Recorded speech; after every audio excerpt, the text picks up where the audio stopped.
स्तुतिभिः सीदसादनं प्रणो देवी सरस्वती वाजेभिर्वाजिनीवती धीनामवित्रयवतु गणेशाय नमः सरस्वत्यै नमः. प्रत्यक्ष नीतामाऊली आपल्याला आशीर्वाद देण्यास प्राप्त झालेले आहे. आपण सर्व भाग्यवान आहात. तसेच माधवदाजी गाठू सुद्धा ते पण भागवताचार्य आहेत, त्यांचा सुद्धा आपल्याला आशीर्वाद प्राप्त होणार आहे. तर सगळ्यांना शब्द आणि अलंकार हे बनती अलंकार से बनती है कविता. नीतामाऊली आप है ज्ञान की सरिता. आज दिनांक 17 जून बुधवार रोजी महादेव त्र्यंबकेश्वर आणि पंचवटी श्री काळाराम मंदिर यांच्या आशीर्वादाने, भगवंताच्या आशीर्वादाने पुनीत झालेल्या नाशिक नगरी भजनानंद परिवाराचा या स्नेहसंमेलनाच्या समारंभात मी उज्ज्वला वसंत कलंत्री आपले सर्वांचे सहस्र स्वागत करत आहे. स्वागतम.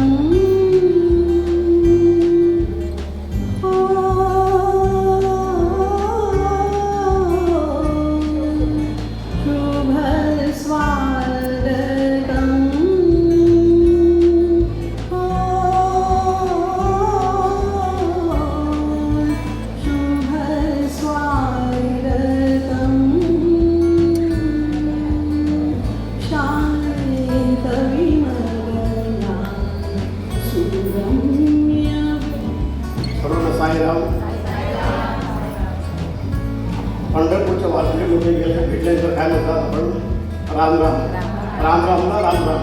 तर इथे साईराम साईराम.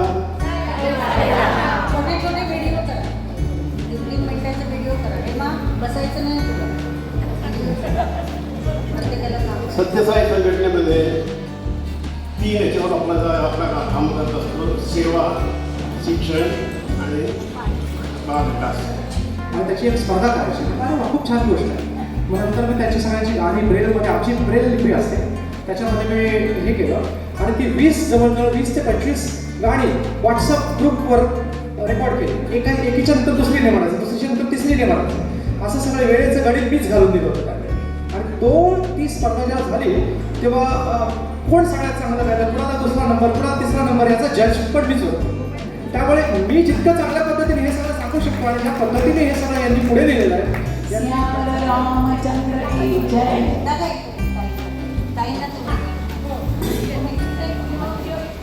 चैताली चैताली जय चैताली अधिक मासाचा योगिता और उज्ज्वला मंत्री त्या दोघींनी त्यांचं अंजली त्यांचं स्वागत करतील.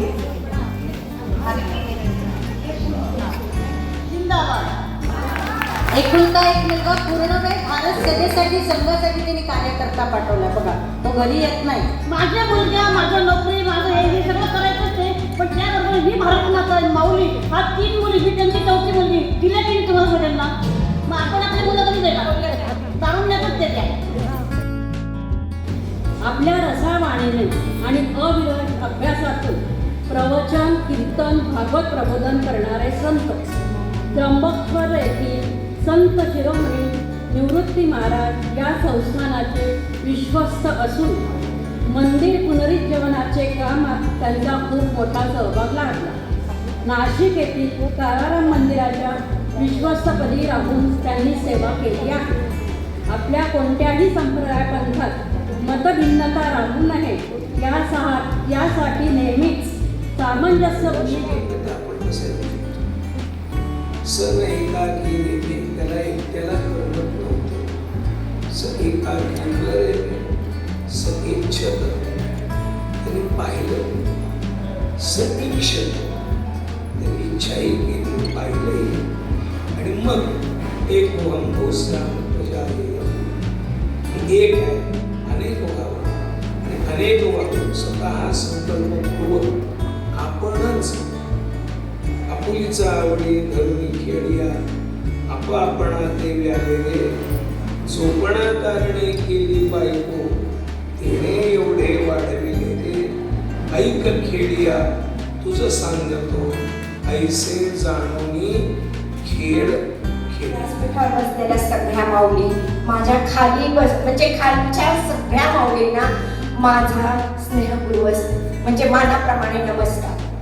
भजनानंदाचा कार्यक्रम इथे आम्ही घेतल्यानंतर आम्ही प्रत्येक माऊली 4 ते 5 मिटिंगा झाल्या आमच्या. आणि भजनानंदामध्ये आम्ही काय शिकलो तर भजन कसं करायचं हे शिकलोच, परंतु नन्नाचा पाडा आमचा निघून गेला. मला येत नाही हे आम्ही सोडून दिलं आणि एकदम आनंदी राहायचं जीवन भजनानंदामुळे. मी 23 जून 2023 पासून भजनानंदामध्ये आहे आणि तेव्हापासून आतापर्यंत 101 महिलांना जॉईन केलेला आहे. म्हणजे एकाला केलं की अशा भरपूर महिला जॉईन केलेल्या आहेत. आणि असा हा भजनानंद आम्ही इथे कार्यक्रम घेतला. हे 5वं संमेलन आहे. बाकीचं सगळं झालेलं आहे आणि संमेलनासाठी उत्स्फूर्त जे केलेलं होतं संभाजीनगरमध्ये ते मागच्या वर्षी पिहाणी आणि चेट्टारी माऊलींनी सांगितलं होतं की मंत्री पुढचं संमेलन नाशिकला, आणि हे संमेलन करून आणण्यासाठी नाशिकच्या प्रत्येक भगिनींनी त्यांच्या घरच्या सगळ्यांनी सहकार्य केलेलं आहे. घरातल्या प्रत्येक व्यक्तींनी आम्हाला सहकार्य केलेलं आहे. म्हणून मी भजनानंदामध्ये उज्ज्वला मंत्री प्रत्येक घरातल्या सगळ्यांचं मी मनपूर्वक म्हणजे त्यांचा धन्यवाद मानते. आणि इथे आलेल्या सगळ्या छत्तीसगड, भोपाळ, छिंदवाडा सगळ्या भगिनींचं मनपूर्वक स्वागत करते. चुकी काही असेल तर आम्हाला कोर्टामध्ये घ्या, पत्रामध्ये आमची चुकी घ्या. चैताली माऊली तसेच सगळे पुण्यवार परिवार आणि माझ्या भजनानंदाच्या सगळ्या विद्वान भगिनी, लहान मोठ्या यांना मानाप्रमाणे नमस्कार. आता जास्त बोलत तरी बोलायचं होतं पण वेळ कमी आहे, म्हणून मी फक्त माऊलींचा थोडक्यात जो परिचय माझ्याजवळ आलेला आहे तो मी बोलून दाखवतो. माऊलींचा परिचय करून देणं हे माझं काही काम नाही आहे, परंतु माझ्या बुद्धीनुसार मी थोडक्यात सांगते. नीता माऊलींचा जन्म बुलढाणा जिल्ह्यात झाला.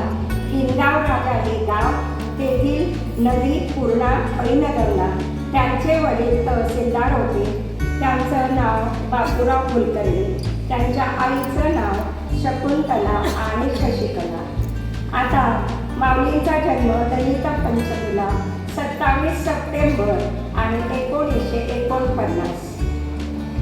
वडिलांची नेहमी त्यांची बदली व्हायची, त्याच्यामुळे माऊलींच्या शाळा बदलायच्या, गावं बदलायचे, पण तरी माऊली पुढे पुढे जात राहायच्या. आणि माऊलींचं वय वर्ष 8 होतं तर माऊलींचे तिथे श्री संत प्रल्हाद यांचं तिथे नेहमी प्रवचन व्हायचं. तर तिथे त्या जायच्या, खेळायच्या आणि खेळता खेळता सत्संग ऐकायच्या. आणि त्यांच्यामुळे त्या वयामध्ये आध्यात्मिक त्यांच्यामध्ये केलं गेलं. त्यांना भगवंताचा छंद लागला. त्यांच्या त्या अंगणात खेळायच्या. वयाच्या 17व्या वर्षापासून माऊलींनी ज्ञानेश्वरी हातात घेतली. शिक्षिका असून त्यांनी अभ्यास कधी सोडला नाही. बेबाळ येथे त्यांनी शाळा काढली. अनेक मुलांना त्यांनी घडवलं. 8वीच्या 9वीच्या मुलांना त्या कृष्णकथा आणि रामकथा सांगायच्या. त्या म्हणतात 10वीच्याही मुलांना मला घडवायचं आहे, पण 10वीच्या मुलांना खूप अभ्यास असल्यामुळे त्यांना मी सांगू शकले नाही.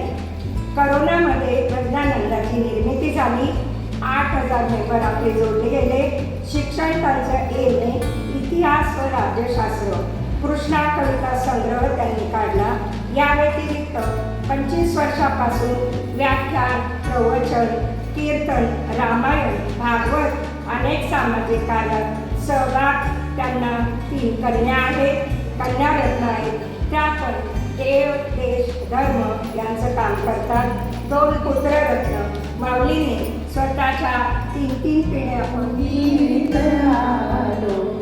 आम्ही भक्तीच्या गंगेत नारो, आम्ही गंगेच्या गोदेत नारो, अशी अवस्था झाली. कुंभमेळा आपण आधीच करून गेलोय, कारण पाण्याने स्नान करणं म्हणजे स्नान नाही, हे खरं शब्दांचं स्नान आपण करतोय. मग अशी दादांनी ते सुंदर मी जे काही 6 वर्षापासून ओरडत आहे ते दादांनी सांगितलं आहे. प्रत्येक शब्दाला माझ्याजवळ त्यांच्यावर उत्तर होतं. माझ्याजवळ ते जे बोलत होते कारण ते सगळं आपलं इथे झालं आहे. कारण रिव्हिजन म्हणतो तशी 6 वर्षापासून रिव्हिजन चालू आहे. आणि त्याचा परिणाम आपल्याला दिसतो. आता यांनी मला सांगितलं, मला कोणीतरी नेहमी विचारतं की माऊली तुम्ही घडलात कसा? तर माझे आजोबा त्र्यंबकराव रामचंद्र कुलकर्णी त्यांनी लहानपणी कधीतरी एकदा आम्हाला सांगितली होती गोष्ट. काय गोष्ट सांगितली? एक पांढरा उंदीर आणि एक काळा उंदीर सतत तुरतडत असतो. तेव्हा त्याचा अर्थ कळला नाही, पण पांढरा उंदीर म्हणजे दिवस आणि काळा उंदीर म्हणजे रात्र. आपलं आयुष्य कुरतडत असतो. माझं आयुष्य आता 77 वर्ष कुरतडलं. ब्रह्मदेव आला तरी क्षण एकोपी, अनंत कोटी सोनं दिलं तरी ब्रह्मदेव सुद्धा तुमचा गेलेला एकही क्षण आणू शकत नाही. आणि म्हणून पहिलं तरी सांगते की time is money, time is gold, time is God, अहम कालोस्मी असं भगवंतांनी गीतेमध्ये म्हटलेलं आहे 11 अध्याय. तेव्हा काळ सांभाळून आपण करत आला. मी सांगितलं ते ऐकत गेला. त्या लहानपणी त्यांनी आम्हाला सांगितलं रामकृष्ण हरी असं सांगितलं, असं म्हणायचं असते रामकृष्ण हरी. आणि तेव्हा कुठली अक्कल होती, पण आम्ही कुठे खेळता रामकृष्ण हरी. त्या रामकृष्ण हरीची गोष्ट सांगते. त्या कोरोनाच्या काळामध्ये हिच्या मुलीचं बाळात पडतं, म्हणजे माझ्या नातीचं. आणि थंडीचे दिवस, कोरोना डिसेंबर 21 आहे तो माझा नातू 20मधला पडतो. आणि तिथे 7 महिने मी होती तिच्याकडे. आणि अक्षरशः बाळंतपण म्हणजे बाळंतपण पाहावं करून, घर पाहावं बाजून, लग्न पाहावं करून ते सगळं आम्ही केलं. आणि त्याच्यात तिची तब्येत चांगली नव्हती. बाई घरात दुसरी बाई आणायची नाही, मोल करील. तेव्हा मीच मोल करील होती, मोल न घेता काम करेल अशी होती. आणि 2 जावाई पुन्हा नात जावाई नात. कृष्ण हा माध्यम राहिला मला भजनानंदाची जोड आला आणि मला कृष्णदासी मिळाली. आणि सखी तर आहेच, पण आज चैतन्याने सांगितलं की इथे माऊलींचं माहेर पण होतं. आई मुलींचं माहेर पण करायची, पण त्या आईचं माहेर पण इथे होतं. आणि भजनानंद रूपाने सगळ्या माऊलींना हे माहेर मिळालं आहे. चैतन्य सांगितल्यावर मला गहीवरून आलं की खरंच इथे माहेर पण मिळतं. आणि कुणीतरी म्हणालं होतं की गुरु केला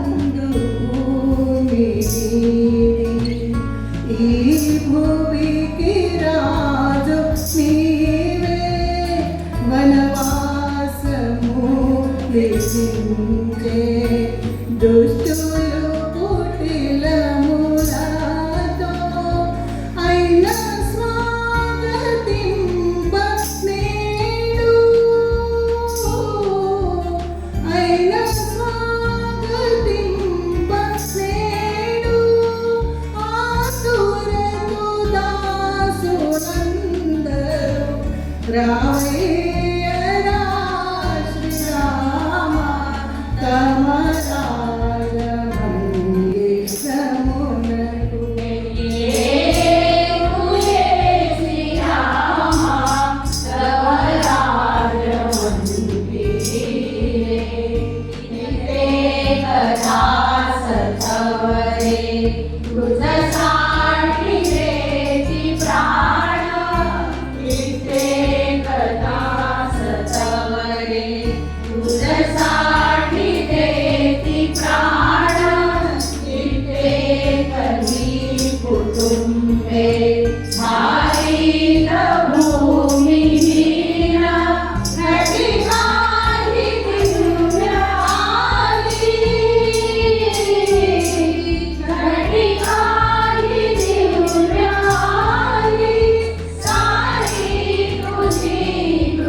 भागवताचार्य आईसाहेब म्हणजे मुक्ताई.